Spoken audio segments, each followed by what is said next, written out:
Hello, আসসালামু আলাইকুম listeners. আমার নাম নাজিব। আমি আদমজী ক্যান্টনমেন্ট পাবলিক স্কুলে ক্লাস 8 এ এসেছি শেওড়াপাড়া থেকে।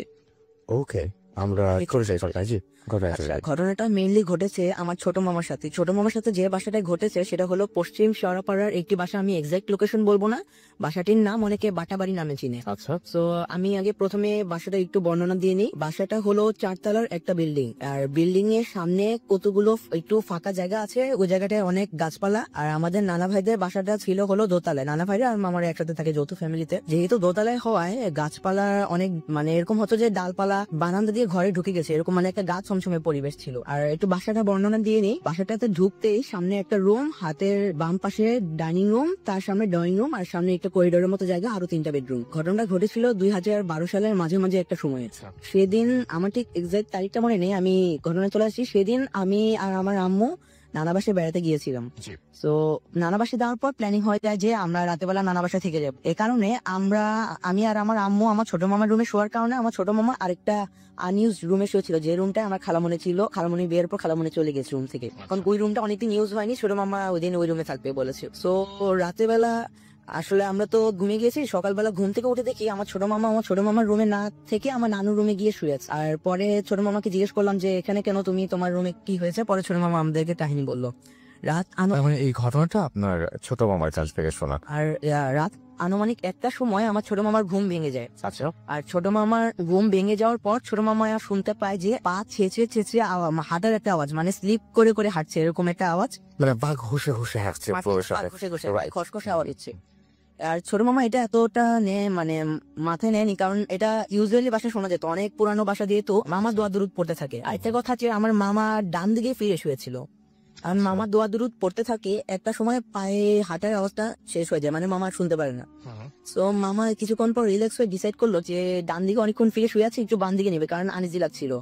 সো এখন মামা যখন বাম দিকে টার্ন করতে যায়, মামা তখন টার্ন করতে পারছে না, মনে হচ্ছে যে শরীরটা পুরো অবশ হয়ে গিয়েছে। এখন তবুও মামা অনেক কষ্টে বাম দিকে একটু ফিরে যা দেখতে পারলো তা মামা আর কখনোই জীবনে দেখতে চাইবেন না, এমনকি কেউ এটা এক্সপিরিয়েন্স করতে চাইবে। মামা বাইরের ল্যাম্পোস্ট থেকে আসা হালকা আলোতে দেখলো মামার পাশে একটি অবয়ব শুয়ে আছে। শুয়ে নিয়ে বলতে গেলে অনেকটা হেলান দিয়ে আছে বিছানার সাথে, অর্ধেক শোয়া অবস্থায়। আর অবয়বটা হেলান দিয়ে আছে এরকম। আচ্ছা। আর সাইজটা অনেকটা লম্বা ছিল। আরেকটা কথা হলো অবয়বটা চুলগুলা মনে হচ্ছে সব উপরের দিকে খাড়া করা, মানে অনেক উপরে একদম খাড়া করা চুলটা। আর সবচেয়ে ভয়ঙ্কর জিনিস হলো যে আমরা যেমন কোনো কথার উত্তরের ইয়েস দিই মাথা নেড়ে উপর নিচে করে, অবয়বটা তেমনি মাথাটা উপর নিচে করে কি জানি মামাকে ফিসফিস করে বলছিল, মানে আমরা যেমনি করে দেখা যায় ইয়েস অন্য করে কিছু একটা বলছিল মামাকে। তো মামা প্রচন্ড ভয় পেয়ে যায়। মামা কোনো মতে বিছানা থেকে উঠে গিয়ে মানে নানুর রুমে গিয়ে নানুদেরকে জাগায়। ওই রাতে নানা ভাই নানুমনির সাথেই শোয়। তারপরে সকালবেলা আমাদেরকে এই কাহিনীটা বলার পর নানা ভাই বলতো যে হ্যাঁ আসলে এটা সত্যি, কারণ নানা ভাই অনেক কিছু এক্সপিরিয়েন্স করেছি। তারপরে মাঝখানে সব ঠিক ছিল। কিছুদিন আগে বলতে গেলে 2016 সালের শেষের দিকে, অগাস্ট মাসের দিকে মামার সাথে আরেকটা ভয়ঙ্কর ঘটনা ঘটে। এ সময় মামা রুমটা শিফট করে মানে বাসাটার একদম কোনার একটা রুমে নিয়েছিল মামার রুমটা। বলতে গেলে মামা অনেক নামাজি, কিন্তু সেদিন রাতে মামা এশার নামাজ পড়তে ভুলে গিয়েছিল। এখন মামা এশার নামাজ না পড়ে রাতের বেলা শুয়ে পড়েছে। মামার হাতের বাম পাশে ছিল একটা জানালা, জানালাটা অর্ধেক খোলা অবস্থায় ছিল। তো রাতের বেলা মামা যখন ঘুমাচ্ছে আনুমানিক রাত 3টার দিকে মামার ঘুম ভেঙে যায়। মামা ঘুম ভেঙে যাওয়ার পর বাইরে থেকে আসা হালকা আলোতে মানে যা দেখে যে মামার সামনে ওই সেদিনের যে অবয়বটা দেখেছিল ওরকম একটা অবয়ব, অনেক বছর আগে, যাই হোক 4 বছর আগে একটা যেরকম অবয়ব দেখেছিল সেম একটা অবয়ব মামার সামনে এবার দাঁড়িয়ে আছে খাটের পাশে। এখন মামা তো দেখে প্রচুর ভয় পেয়ে গিয়ে দোয়া দুরুদ পড়া শুরু করে। একটু পরে মামা খেয়াল করে যে মামা বিছানা থেকে 3-4 ফিট উপরে হাওয়ায় ভাসছে। মামা তো আর মানে কি বলবো সেন্সলেস হয়ে যাওয়ার মতো অবস্থা। ঠিক ওই সময় আরেকটা ঘটনা ঘটে, অবয়বটি মামার গলা চেপে ধরে। এটা আমি আগে বলতে ভুলে গেছি, অবয়বটি মামার গলা চেপে ধরে, ওই হাওয়ায় ভেসে থাকা অবস্থায় গলা চেপে ধরে। আচ্ছা, মামা যতটুকু চিৎকার করতে পেরেছিল হাওয়ায় ভেসে থাকা অবস্থায়, যত চিৎকার চেঁচামেচি করেছে ঘরের কেউ কিন্তু কোনো চিৎকার শুনতে পারেনি মামার। আচ্ছা, বরং জানলার থেকে মামা চিৎকার আশেপাশের বিল্ডিং এর আশেপাশের লোকজনকে জাগিয়ে দিয়েছে। তারা পরে গিয়ে আমার নানা মানে বাইরে থেকে চিৎকার চেঁচামেচি করে আমার নানা ভাই নানুমণিকে ঘুম থেকে জাগিয়েছে। আমার মামার নাম ছিল রহিন। এখন বাইরে থেকে সবাই চিৎকার করে বলছে যে ছোট মামার রুমে মানে রুহিনের রুমে কিছু একটা হয়েছে, এটা বলে সবাই আমার নানা ভাই নানুমণিকে জাগিয়ে দিয়েছে। পরে যখন সবাই মামার রুমে গেল দেখে যে আর কি বিছানা পুরো উলট পালট, আর মামা উলট মানে উল্টা হয়ে এরকম মানে খুব খারাপ একটা অবস্থা, রুমের মধ্যে মামা পড়ে আছে। তারপরে মামা তো সেন্স ছিল না। তারপরের দিন মামার সেন্স ফিরে, প্রচুর জ্বর ছিল।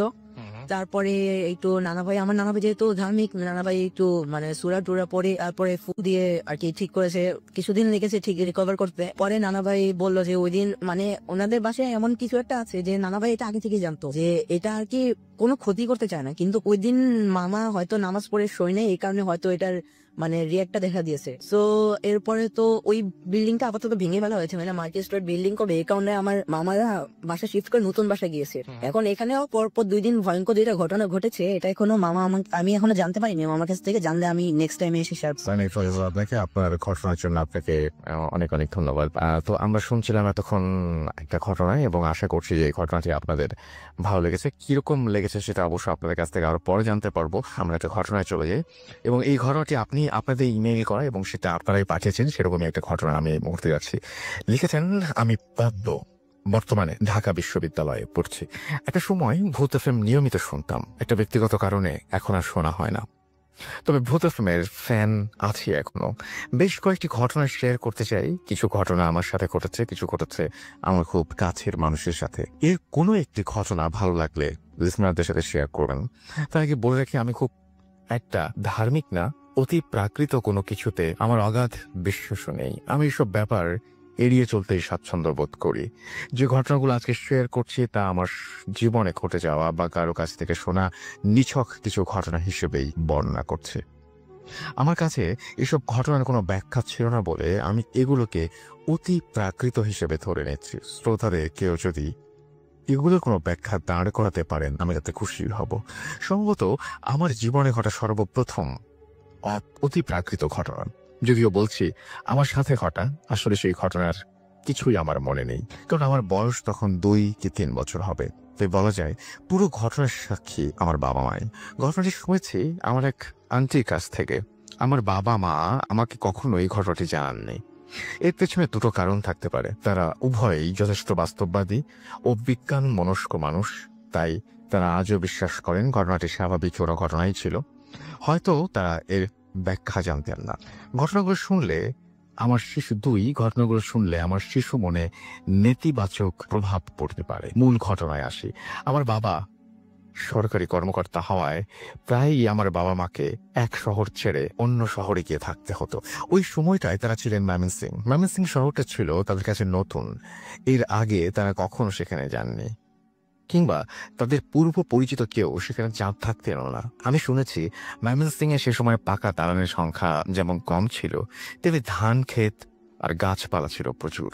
ময়মনসিংহে গিয়ে তারা প্রথমেই যে বাসাটি ভাড়া নিয়েছিলেন সেটি ছিল একটি 3 তলা বাড়ি। বাড়ির একেবারে সামনে দিয়ে চলে গেছে পাকা রাস্তা।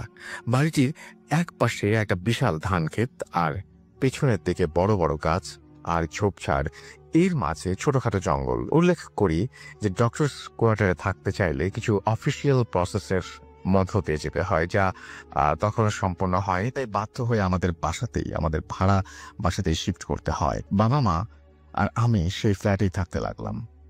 বড় বাসা, ভাড়াও বেশ কম, সবকিছু মিলিয়ে তবে সবকিছু ধুলোয় ঢাকা, দেয়ালে মাকড়সা, যেন অনেক কাল বন্ধ পড়েছিল ফ্ল্যাটটা। প্রথম কয়েকদিন কাটে ভীষণ ব্যস্ততায়। 3য় দিন বাবা ডিউটিতে চলে যান। মা একটা ঝাঁটা বা বারুন বা ব্রুম যেটাই বলেন না কেন সেটা নিয়ে মাকড়সের জালগুলো দেয়াল থেকে ছেড়ে ফেলতে শুরু করেন। হঠাৎ লক্ষ্য করলেন ঘরটির একটি কোনায় সিলিং এর কাছাকাছি স্থানে দেয়ালের ওপর ছোট একটা জিনিস সাঁটানো। মা ঘষে ওটাকে তুলে ফেললেন। দেখলেন ওটি আসলে দুটো স্কচ টেপের টুকরো দুটো কস করে দেয়ালে লাগানো ছিল। কালো স্কচ টেপ, ময়লা জমে, রংটাও প্রথমে মা ঠিক মতো বুঝতে পারেননি।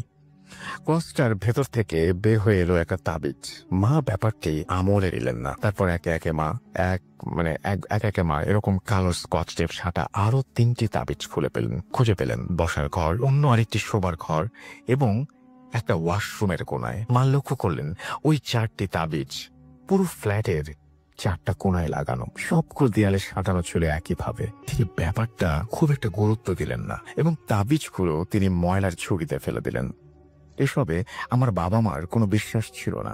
এ ঘটনার অনেক কাল পরে মা বুঝতে পেরেছিলেন ঘটনার শুরু মূলত সেদিন থেকেই। নতুন বাসায় মা আমাকে নিয়ে এক ঘরে ঘুমাতেন, আর বাবা রিডিং রুমের এই ঘুমানোর ব্যবস্থা করে নিয়েছিলেন। সেদিন মাঝরাতে বাবা তার রিডিং রুম থেকে হঠাৎ ওয়াশরুমে জপ করে অনেকখানি পানি ফেলা শব্দ পেলেন। মা তখন শোবার ঘরে আমাকে দিয়ে ঘুমোচ্ছেন। প্রথমত বাবা ভাবলেন মাই বোধহয় ঘুম ভেঙে উঠেছেন। পরক্ষণেই বাবার মনে পড়লো মায়ের ঘুম খুব গাঢ়, একবার ঘুমালে তিনি সকাল হওয়ার আগে ঘুম থেকে ওঠেন না, চোট্টর নাকি। এই ভেবে তিনি দ্রুত ছুটে যান ওয়াশরুমের দিকে।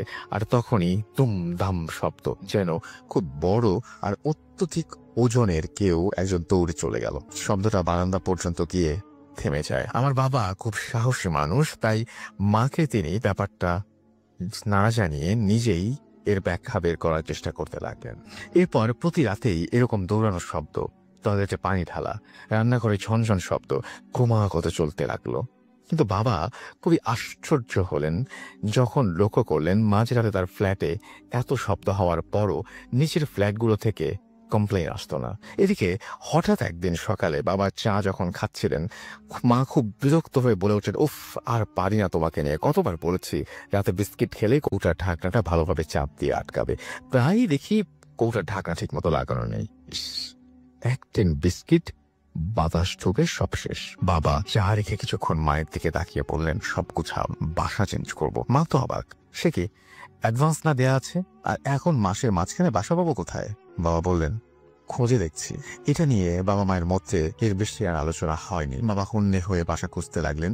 এদিকে একদিন রাতে আমি আর মা মশারি টাঙিয়ে যখন ঘুমাচ্ছিলাম, হঠাৎ আমার বাবার ঘুম ভেঙে যায়। আমি দেখতে পাই বাবা আমাদের খাটের পাশে দাঁড়িয়ে আছেন, গায়ে জামা নেই, লুঙ্গি পরা, এক হাতে আমার স্কুল ব্যাগ, যেটি আমি ঢাকায় থাকাকালীন সময়ে আমার নার্সারি স্কুলে নিয়ে যেতাম, আর অন্য হাতে আমার পানির পথ।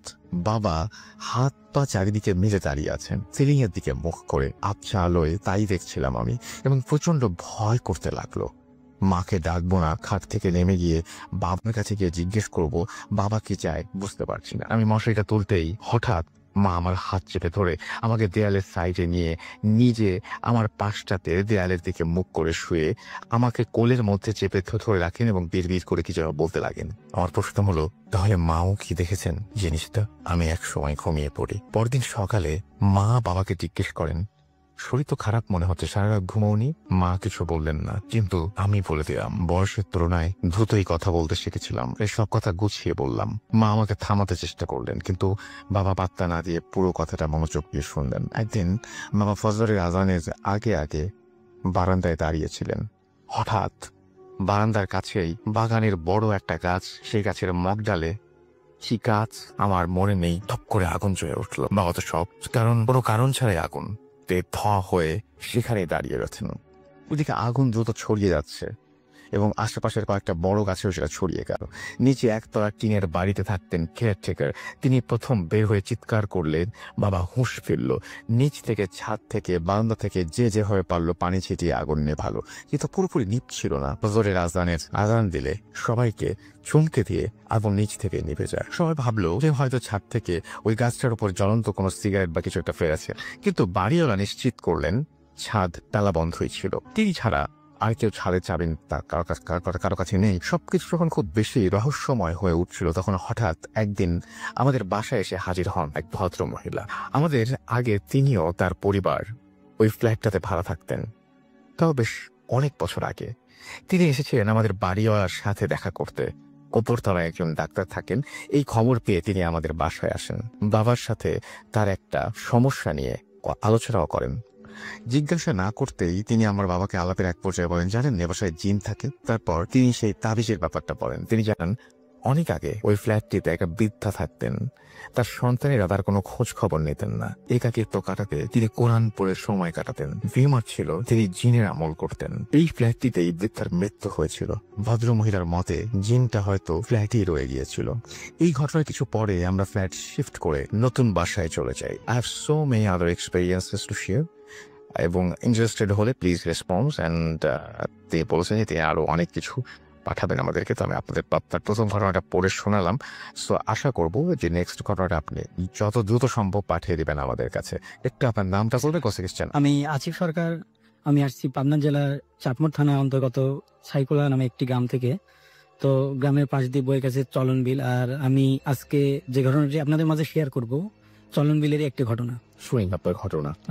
ঘটনাটি আমি আমার প্রতিবেশী আঙ্কেলের কাছ থেকে শোনা।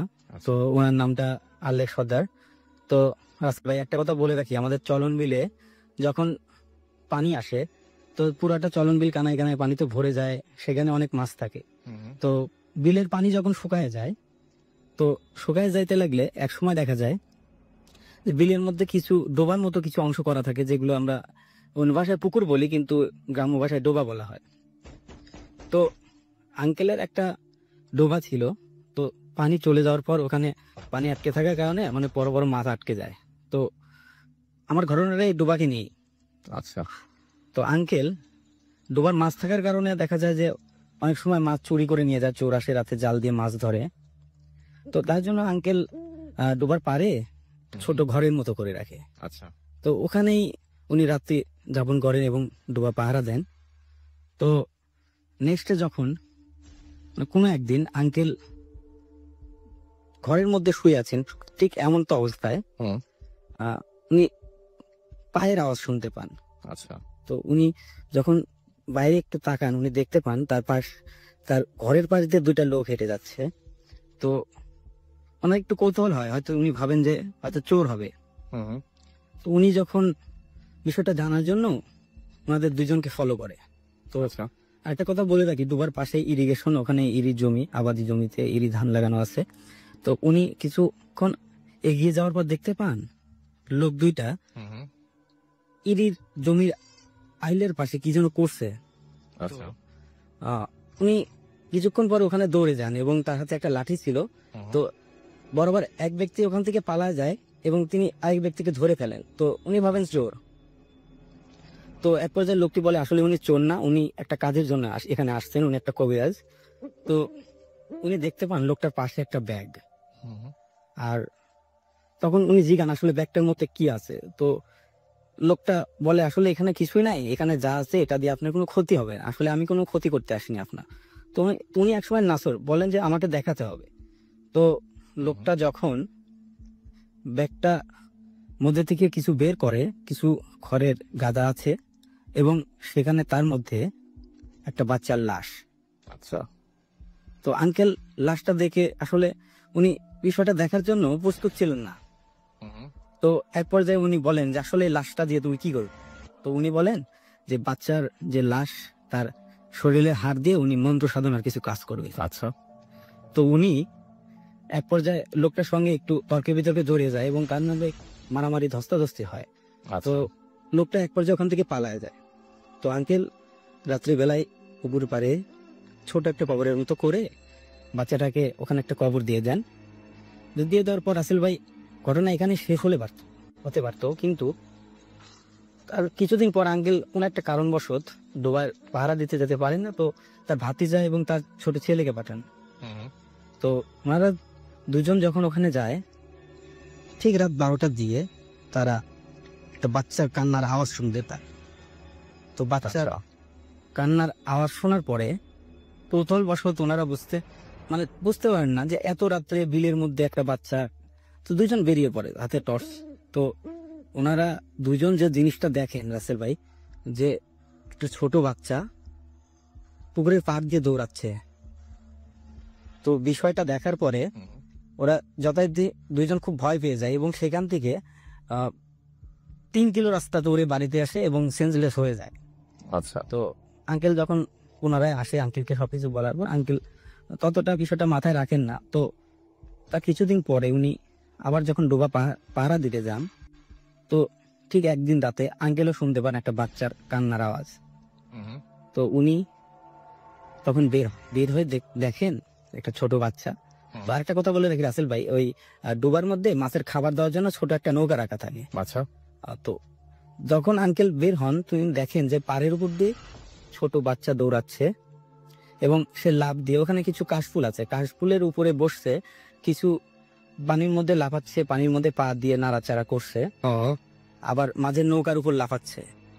তো আঙ্কেল এক পর্যায়ে বিষয়টা দেখার জন্য একটু এগিয়ে যান এবং তার হাতে যে টর্চ লাইটটা ছিল, টর্চ লাইটটা জ্বালিয়ে দেন। আচ্ছা। তখন যথারীতি বাচ্চাটা ভ্যানিশ। টর্চ লাইট যাওয়ার সঙ্গে সঙ্গে? জি। আচ্ছা। বাচ্চাটা ভ্যানিশ, আঙ্কেল কোনারে ঘুমায় যান, এভাবে বেশ কিছুদিন যায়। তো উনি মাঝে মাঝে এটা ফিল করেন। তো কোনো একদিন রাত্রে তো দুই ব্যক্তি ডোবার মাছ চুরি করার জন্য যে কোনো কারণবশত ওখানে আসে, সম্ভবত মাছ চুরি করতে আসে। আচ্ছা।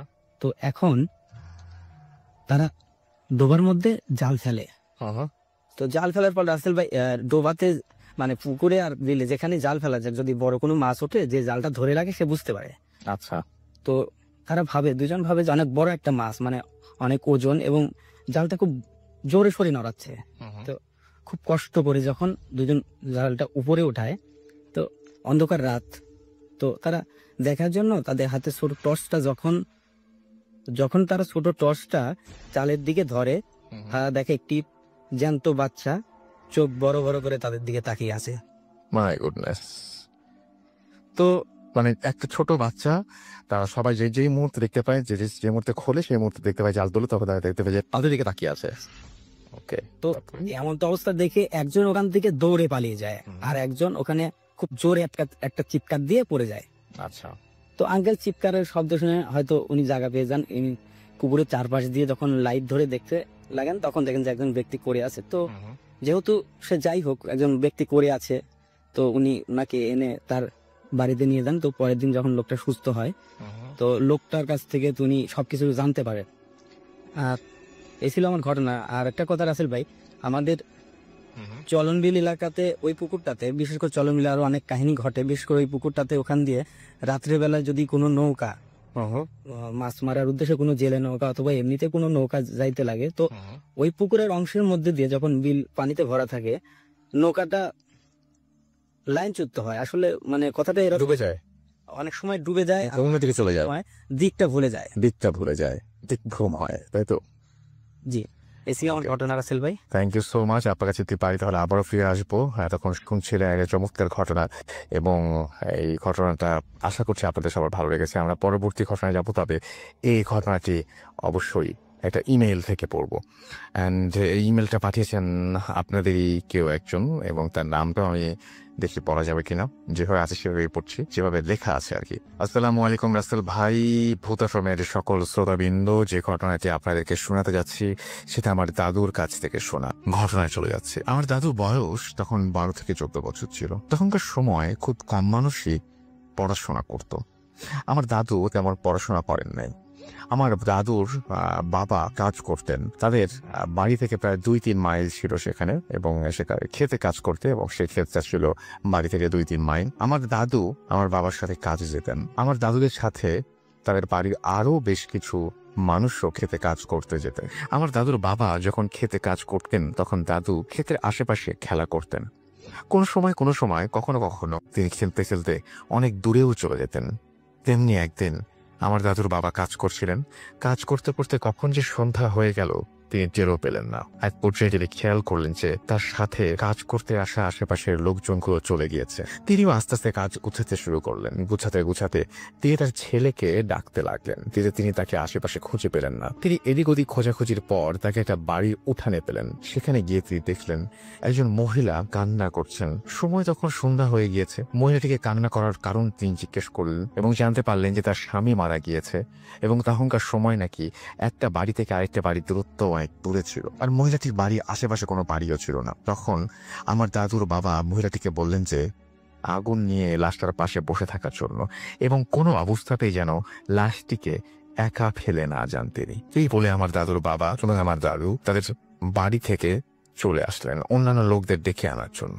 আসল ঘটনাটা ঘটলো ওনাদের চলে আসার পর। মহিলাটি হ্যারিকেন নিয়ে বসেছিলেন। হঠাৎ তিনি একজন লোকের আওয়াজ শুনতে পেলেন। তিনি জিজ্ঞাসা করলেন কে। লোকটি বলল একজন লোক রাস্তায় যাওয়ার সময় ওনাকে বলেছেন যে এখানে একজন লোক মারা গিয়েছে, তাই তিনি সাহায্য করার জন্য এসেছেন। লোকটি মহিলাকে বললেন ওই যেন অন্য রুমে গিয়ে বসেন। মহিলাকেও অন্য রুমে গিয়ে বসলেন। কিছুক্ষণ পর মারা যাওয়া লোকটির রুমে রাখা ছিল যে রুমে, সেই রুম থেকে হঠাৎ করে কোন রকম আওয়াজ আসতে শুরু করলো। তখন যেন হাড় ভাঙার মতো একটা আওয়াজ। মহিলাটি ভয় পেয়ে গেলেন। তিনি বেড়ার ফাঁক দিয়ে কি হচ্ছে দেখার জন্য ওই ঘরে গেলেন, মানে দেখার চেষ্টা করলেন। তখন তিনি দেখলেন যে লোকটি সাহায্য করতে এসেছিল তার সারা শরীরে শুধু চোখ।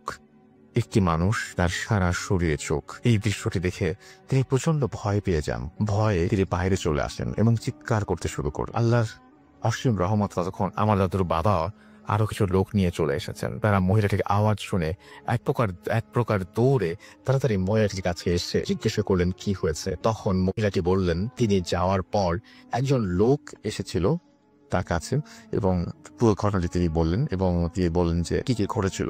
যাই হোক আমার মানে এবং তিনি সেই ঘটনাটি বলার পরে তিনি সবাই সে তাকে খুঁজতে গেল এবং গিয়ে দেখলো যে ওখানে কেউ নেই, লাশটি অর্ধেক নেই, মাথা বুক থেকে বুক পর্যন্ত আছে।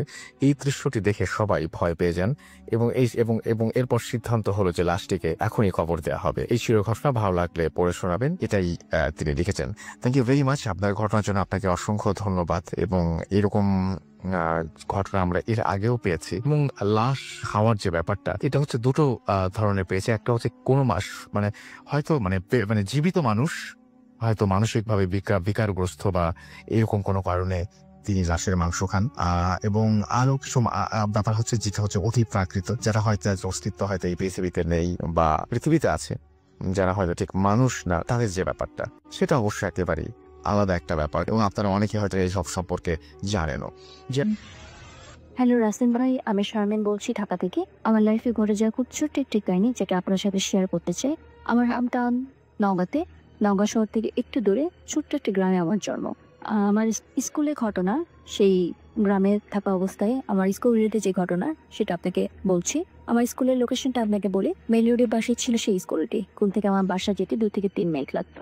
স্কুলের লোকেশনটা তো বললাম, স্কুলের শেপটা আপনাকে বলি। স্কুলের শেপটা ছিল এল শেপের। ডান দিকে ছিল ইটের রুম আর বাম দিকে ছিল মাটির রুম। মাটির রুমটা আমরা ইউজ করতাম না, মাটির রুমটা ছিল পরিত্যক্ত, স্টোর রুমের মতো। এবং মাটির রুমের পাশেই ছিল আমাদের অফিস রুম। অফিস রুমের ব্যাপারটা আপনাকে বলি। অফিস রুমের দেয়ালটি ছিল খুব ছোট এবং অফিস রুমের পাশে ছিল টিউব, তার দেয়াল ঘেঁষে ছিল একটা পেয়ারার গাছ। এবং টিউবওয়েলের পাশে অপোজিট পাশে এই পাশে ছিল মানে দেয়ালকে আরেকটা দেয়াল ঘেঁষে ছিল একটা নিমের গাছ, লম্বা নিমের গাছ। সেই নিমের গাছটা গিয়ে পৌঁছাতো সেই মাটির রুমের যে ছাদটি ছিল, পুরোটা টিনের ছাদ ছিল, ছাউনি।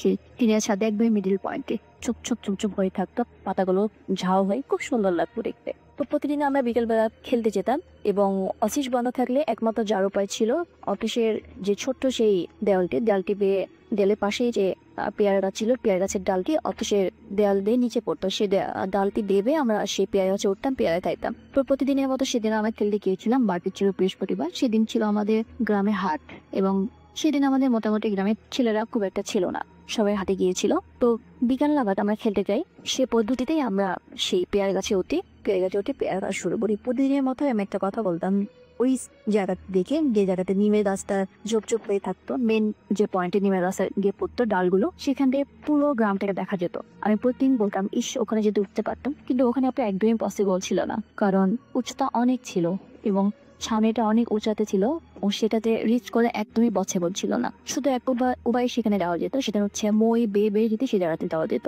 তো প্রতিদিনের মতো সেদিন আমি আমার চাতু ভাইকে বলছিলাম যে চল আমরা ওখানে উঠি।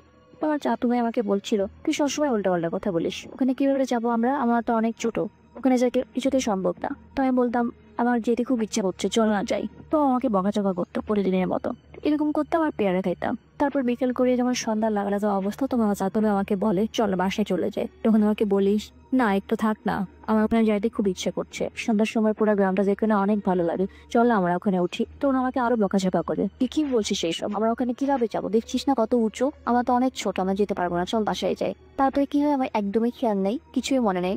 আমার যখন জ্ঞান ফিরে তখন আমি নিজেকে পাই সেই জায়গাটা, যে জায়গাটা আমার যাওয়ার খুব ইচ্ছা ছিল, সেই মেইন পয়েন্টে যেখানে নিমের গাছে ঝোপ হয়ে পাতাগুলো পড়ে থাকতো, যেখান দিয়ে পুরো গ্রামটাকে দেখা যেত। আমি আমাকে সেই জায়গাটা দেখে পেয়ে খুব ভয় পেয়ে যাই। হঠাৎ করে কামেটি কাতে আমাদের পৌঁছায় দেখি আমার চাঁদ ভাই আমার ফ্রেন্ডরা সবাই চিল্লারালি এচামেচি করতেছে, তুই ওখানে কেমনে গেলি, প্রচুর কান্নাকাটি ওরা করতেছে, প্রচুর ভয় পেয়ে। আমি ওদের কান্না দেখে আমিও কাঁদতে শুরু করি, প্রচুর ভয় পেয়ে যাই, কারণ আমি ওখান থেকে নামতে পারছিলাম না। ওখানে কিভাবে গেলাম, ওরা তাড়াতাড়ি করে দেয়াল টপকিয়ে বাসায় যায়। আমার দাদি চাচিকে মাকে ডেকে নিয়ে আসে, আমাকে মই দিয়ে নিচে নামানো হয় কষ্ট করে, কারণ ওই জায়গাটা টিনের যেহেতু ছিল অনেক পিচ্ছিল ছিল এবং অনেক উঁচাতে ছিল। আমি নেমে প্রচুর কান্নাকাটি করা শুরু করি, প্রচুর ভয় পেয়ে যাই, থরথরিয়ে কাঁপি আর কাঁদি। তোর মা আমাকে জিজ্ঞেস করে তুই ওখানে গেলেই কেমন করে।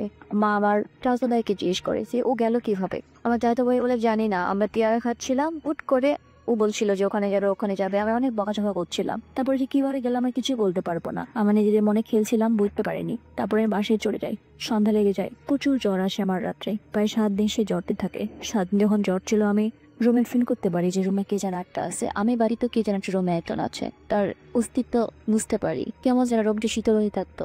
অনেক রাতে কে যেন গুনগুনিয়ে কথা বলতো, চুপচুপি হাঁটতো, মাথায় হাত বোলাতো, সবকিছু বুঝতে পারতাম। প্রচুর ভয় পেয়ে যেতাম। মধ্যরাতে উঠে কাঁদতাম, মাকে ডাকতাম, মা আসতো, মাকে বলতাম, মা ভয় পেয়ে যেত যে কি হচ্ছে এসব। 7 দিনের পর দাদি আমাকে একটা কবিরাজের কাছে নিয়ে যায়। কবিরাজ বলে তেমন কিছু না, ভয় পেয়েছে।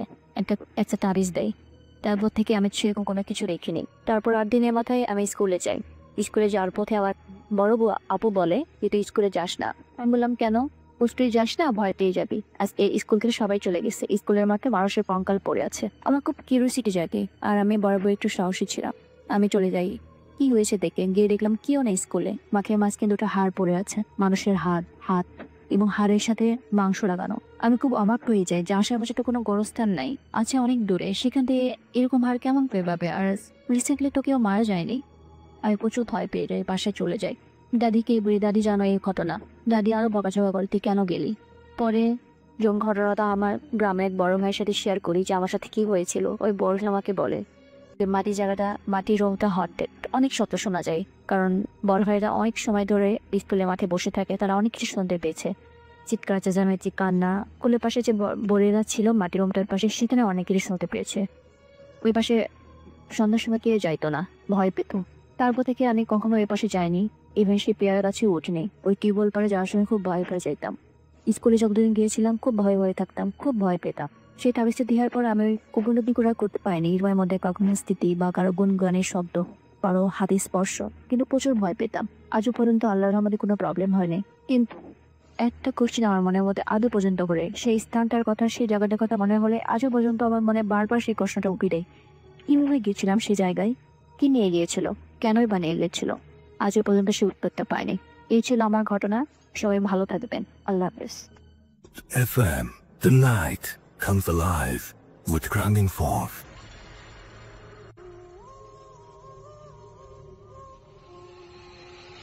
That's right. The night comes alive with গ্রামীণ ফোন। শুনছেন সবসময় রেডিও 48.88 FM এবং আমি রাস্তার আছির সাথে, এবং একটা পর ঘটনা আমরা শুনছি। চলে যাব পরবর্তী ঘটনায়, পরবর্তী অতিথির কাছে। আপনার নামটা একটু বলবেন, তারপর আপনার ঘটনায় যাবো আমরা। হ্যালো লিসনার্স, আমি নাজিব এগেন, এসেছি মিরপুর শেওড়াপাড়া থেকে।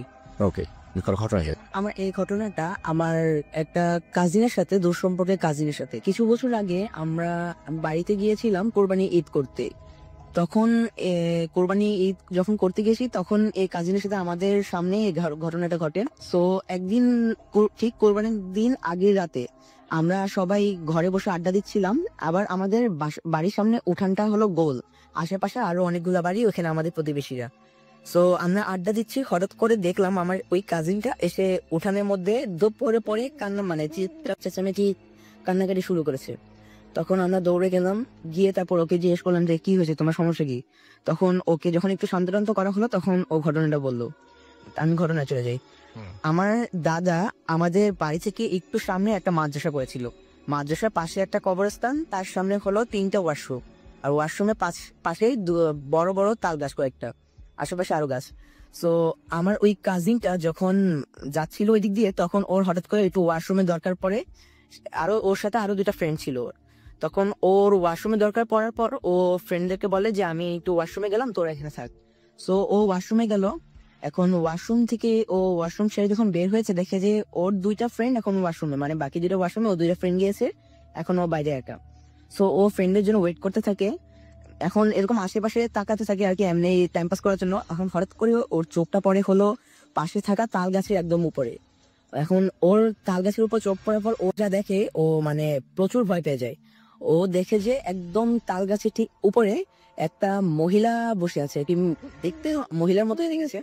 আর ওনার ড্রেসটা ছিল অনেকটা মানে ঝোলা টাইপের ড্রেস, আমরা যেমন পুরুষরা যেমন আলখেলা পরে ওরকম একটা ড্রেস মহিলার, বাট পুরো সাদা।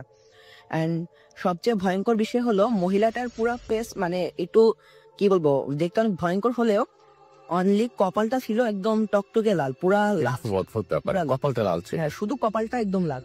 আর ওর দিকে নিচু হয়ে তাকিয়ে, মানে খুব ভয়ঙ্কর একটু দৃষ্টিতে ওর দিকে তাকিয়ে হাঁটছে। এখন ও এটা দেখে ওদিকে আর থাকতে পারে না, ও 2টা ফ্রেন্ডকে রেখে ও দৌড়িয়ে চলে এসে। তারপরে জানতে পারা গেল যে ওর এরকম প্রবলেম ছিল, এই কারণে ওকে তাবিজ দেওয়া হয়েছিল। আর নিষেধ করা হয়েছিল ও যাতে তাবিজ পরে কখনো গরু মাংস না খায়। বাট ও এতদিন ধরে তাবিজটা যেহেতু পড়েছে, ওর সাথে কিছু হয়নি, ও ভুলে গেছিল ব্যাপারটা। ও এ তাবিজ পরেই পাত্তা না দিয়ে আর কি ও গরু মাংস খেয়েছিল, যার ফলে এই তাবিজের কাজ ছুটে গেছে আর এর কারণে ওর সাথে এই ঘটনাটা ঘটে। তো এটাই ছিল আমার ঘটনা। থ্যাংক ইউ সো মাচ আপনার ঘটনার জন্য, আপনাকে অনেক ধন্যবাদ। এবং আশা করছি যারা শুনলেন তাদেরও এই ঘটনাটি অনেক বেশি ভালো লেগেছে। আমরা পরবর্তী আমাদের অতিথির কাছে যাবো, যার ঘটনা আপনারা এতক্ষণ ধরে বলছিলেন যে অনেক ভালো লাগছে। প্রথম যে ঘটনাটি আমি বললেন চলন বিলের যে ঘটনা, উনি চলন বিলেরই মানুষ এবং চলন বিল থেকেই এত দূর পর্যন্ত এসছেন, চাটমোহরে আমার বাসা, এবং সেখান থেকে তিনি এসছেন। থ্যাংক ইউ ভেরি মাচ কষ্ট করে এত দূর আসার জন্য। এবং আপনার পরবর্তী ঘটনা আমরা যাবো, আরেকবার নাম বলে তারপরে ঘটনা আসবে। হাই লিসেনার্স, আমি আসিফ, আমি আসছি চাটমোহর থেকে। ঘটনাটা রাসেল ভাই 1980 সালের দিকে। তো ঘটনাটা আমার ফ্যামিলি নিয়ে একটু ঘটনা।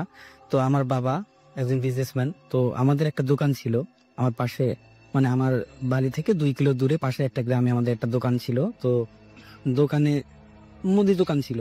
আচ্ছা, তো কোনো একদিন যেখানে দোকান ছিল ওইখানে একটা স্থানীয় মাদ্রাসা জালসা হয়। তো জালসা হওয়ার জন্য অনেক দোকানপাট আসে। সেই ক্ষেত্রে আমার দাদার সঙ্গে আমার ছোট চাচা ওখানে ঘুরতে আসে। তো আসার পরে সে দাদাকে বলে যে, দাদা বাবা আমি তো ভাইয়ের সঙ্গে রাত্রে বাড়িতে যাও। তো আমার বাবা প্রতিদিন অনেক রাত্রে বাড়ি যেত, 2 কিলো রাস্তা সাইকেল নিয়ে যেত। তো সাইকেলের সঙ্গে তার রেডিও থাকতো সবসময়, তিনি মানে গান শুনতেন।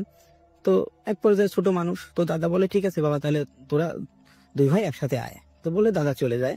তো আমাদের একটা ঘোড়া ছিল, তো দাদা ঘোড়া নিয়ে চলে যাওয়ার পর তো রাত 12টার দিকে আমার চাচা এবং আমার আব্বা যখন চলে যায়, যাওয়ার জন্য রেডি হয় সাইকেল নিয়ে।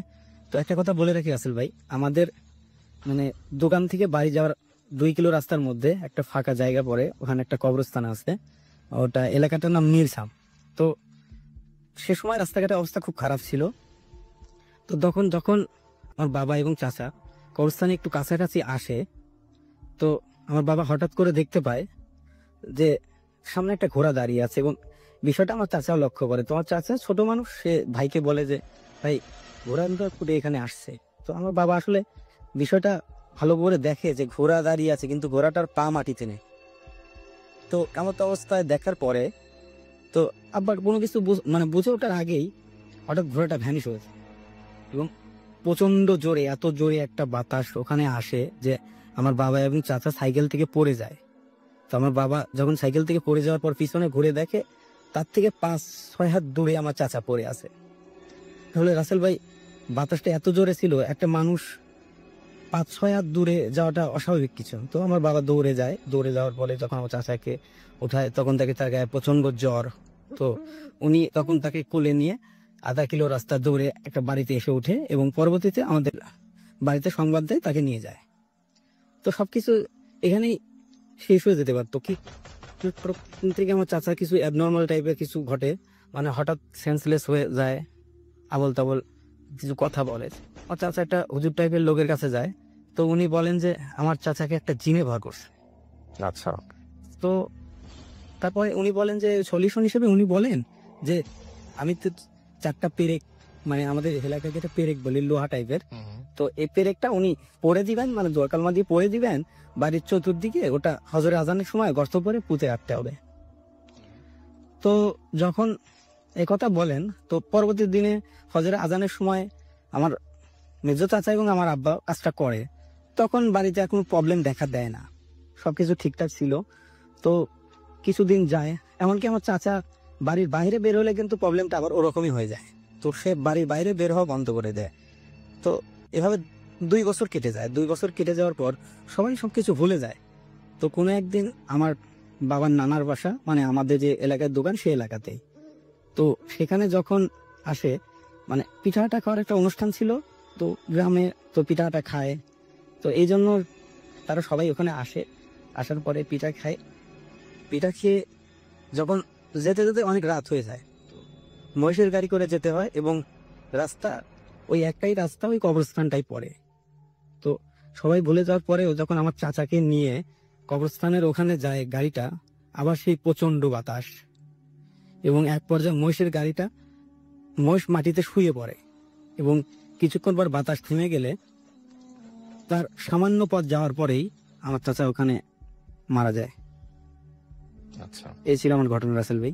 Thank you so much. আপনার দ্বিতীয় ঘটনার জন্য আপনাকে অনেক ধন্যবাদ। তো এই ছিল ঘটনা, এবং এতক্ষণ আমরা এই ঘটনায় শুনছিলাম। এখন যেটা করব সেটা হচ্ছে আরেকটা আমরা ঘটনায় যাব, এবং তার আগে একটু ফেসবুকে দেখে আসবো যারা লিখছেন এতক্ষণ পর্যন্ত ফেসবুকে আছেন তাদেরকে অসংখ্য ধন্যবাদ। আমরা চলে যাচ্ছি একটা অডিও ক্লিপে। আসসালামু আলাইকুম। তুমি আশা করি ভালো আছেন আর আপনি সবসময় ভালো। তাহলে আমি মালয়েশিয়া থেকে সাদ্দাম, মালয়েশিয়া আছি 2009 থেকে, আর বুথ ফাংশন 2012 সাল থেকে। আমি বিস্তারিত এই ব্যাপারে কথা না বলি, সরাসরি একটা আমাদের লাইফে ঘটে যাওয়া একটা ছোট ঘটনা বুঝার সাথে শেয়ার করব। আমি যখন মালয়েশিয়া আসি তখন মানে খুব একাকিত্ব, এর ভিতরে হঠাৎ করে অনেকগুলা দিন পার হয়ে যায়, প্রায় বছর, 2013 সালের ঘটনা। একদিন হঠাৎ করে আমার ঘুম ভাঙে। ঘুম ভাঙার পরে আমার ঘরের কোনারে ডিপ ফ্রিজের উপর হঠাৎ করে আমি লক্ষ্য করি ছোট একটা বাচ্চা বসে আছে এবং খুবই কালো, বিটকুটে কালো। আমার ডিমলাইটা স্পষ্ট দেখতে পাচ্ছি বিটকুটে কালো একটা ছেলে বসে আছে, বাচ্চা ছেলে, একদম চোখগুলো দেখতে একদম সাদা, মুচকি হাসছে। তো আমি ভাবছি যে হয়তো আমি ঘুমাই স্বপ্ন দেখছি, কিন্তু না, আমি কিছুক্ষণ পর বুঝতে পারি যে না, এটা স্বপ্ন না, এটা বাস্তব। তখন আমি অজর থামতে থাকি এবং আমি দোয়া পড়তে থাকি, এটা কি দেখছি আমি, কেন দেখছি আমি, ভাবতে থাকি এবং দোয়া পড়তে থাকি, খুব ভেঙে অস্থির। তো এক পর্যায়ে দোয়া পড়তে পড়তে হঠাৎ করে লক্ষ্য করি যে আর কিছুই নাই। তখন প্রচন্ড ভয় নিয়ে ঘুমিয়ে পড়ি। তো সকালে ভাবলাম হয়তো আমার ঘুম কম হওয়ার কারণে হয়তো এরকম হতে পারি। যাই হোক, কিছুদিন পর আমি ঘুমিয়ে আছি। তো আমি যেহেতু সময়টা তো অনেক রাত্রে হবে, মধ্যরাত্রে দিকে হোক, 12টার পরে এমনিতেই ঘুমাতে দিই। তো হঠাৎ করে আমার ঘুমের মধ্যে কিছু গঙ্গানির শব্দ শুনে। রাতের ভাই ম্যাগি বলে রাখি, আমি যে বাসায় থাকি নিচতলা শুধু আমি একা থাকি, উপরের তলায় একটা ফ্যামিলি আছে, এবং আমি যে বাসাটা থাকি চারদিকে একদম উঁচু বাউন্ডারি, উঁচু দেয়াল, উঁচু প্রাচীর দেওয়া ঘেরা, এবং যে গেট আছে, যে গেট দিয়ে আমি যাতায়াত করি, ওই গেটটা হচ্ছে ছোট আকারে বিড়াল আসতে পারবে, বড় আকারে বিড়ালও আসতে পারবে না। এই কথাটা বলে রাখার কারণ হলো, আমি যখন আসলে ভাই মধ্যরাতে যখন আমি গোঙানি শব্দ পেয়ে ঘুম ভাঙে, গোঙানি শব্দটা আমি বলে রাখি ঠিক মনে হচ্ছে যেন অনেকগুলা কুকুর একসাথে অস্থির ভাবে কিছু একটা মানে মানে অস্থির অবস্থা, সেই রকম শব্দ। তো আমি হাসতে করে ঘুম ভাঙার পরে আমি বুঝতে চেষ্টা করি আসলে কি হচ্ছে। তো আমার রুম থেকে জানালা, আমি বেড থেকে নেমে জানালার পাশে দাঁড়াই এবং জানালার পাশে দাঁড়িয়ে আমি বাইরের দিকে জানালার পর্দা সরিয়ে দেখতে চেষ্টা করি কি দেখছি, হচ্ছে কি শেষ। আমি রাসেল ভাই যেটা দেখতে পাই, অনেক খোলা কুকুর, দেখতে একই সাইজ, একই রকম, মানে এত অস্থির আমি আমার লাইফে কখনো বুঝতে পারবো না। এই এত অস্থির কুকুরগুলো একদম ছটফট করছে, কি যেন খুঁজছে। হঠাৎ করে আমি লক্ষ্য করি একটা কুকুর আমার জানালার পাশে ছিল বারান্দা, হঠাৎ করে একটা কুকুর উঠে দাঁড়ালো। একটা টেবিল ছিল, টেবিলের উপর তো পা তুলে আমার বেশি গাছের আছে, কিন্তু আমি তখন বুঝতে পারি যে এটা তখন স্বাভাবিক কিছু হচ্ছে। কারণ আমার তো স্পষ্ট তখন খেয়াল আছে যে আমি যে এখানে থাকি গাছের, এখানে কোনোভাবেই কোন কুকুর আসার প্রশ্ন আসে। উঁচু দেয়াল এবং যে গেটের কথা বললাম, ওই গেটে ছোট আকারে বিড়াল আসতে পারবে, আসলে কুকুর আসার প্রশ্ন আসে। আমি রাসেল ভাই, আমি অনেক ঘা পেয়েছে কথা আমি জানি, তখন কান্না করলে তো আসার মতো না, যাকে শুনুন। এবং আমি সরতে পারছিলাম না, আমি জানি না আসলে কেন, আমি তো ভয় সরে যাওয়ার কথা, বাট আমি জানালা থেকে সরতে পারছিলাম না। আসলে আমি ডেক করে টাকা শুরু দেখছিলাম আর ভাবছিলাম কি দেখছিলাম, আর এখানে কেন এই হয়তো কুকুর আসলো। রাসেল ভাই এই ব্যাখ্যা আমার আদৌ জানা নাই কি দেখলাম। তারপর পরের দিন সকালে বাসায় জানালাম আপুকে, শোনালাম, হুজুরের সাথে কথা বললো। হুজুর বললো যে হয়তো কোনো দুষ্টুরি তারপর আসলে এটা কি বল কেন হলো আমার সাথে আমি জানি না। আমি মালয়েশিয়া থেকে, ভালো থাকবেন, সবাইকে শুভেচ্ছা জানাচ্ছি। Booth FM. The night comes alive with Grammingphone.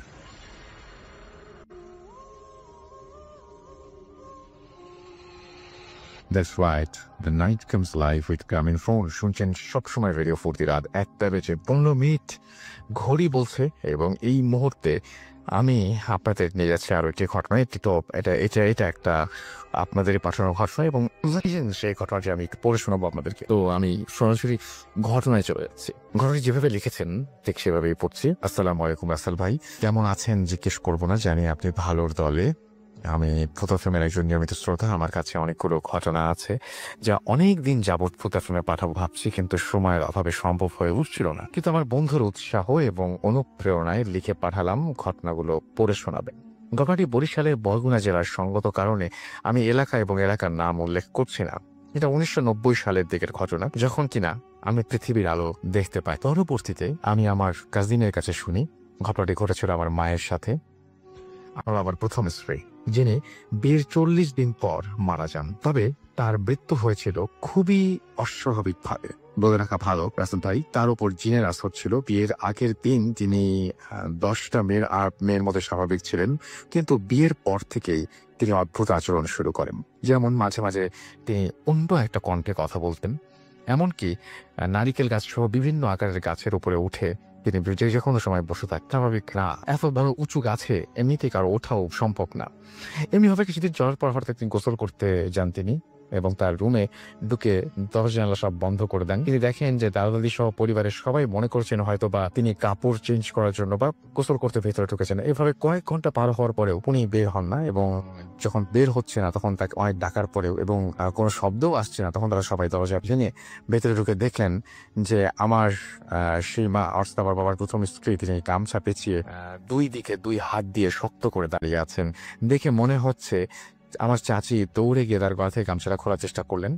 আচ্ছা, এবং তাকে দেখে মনে হচ্ছিল তিনি নিজের গলায় একটা গামছা পেঁচিয়ে ধরে গামছার দুই দিকে দুই হাতটা দিয়ে শক্ত করে ধরে দাঁড়িয়ে আছেন।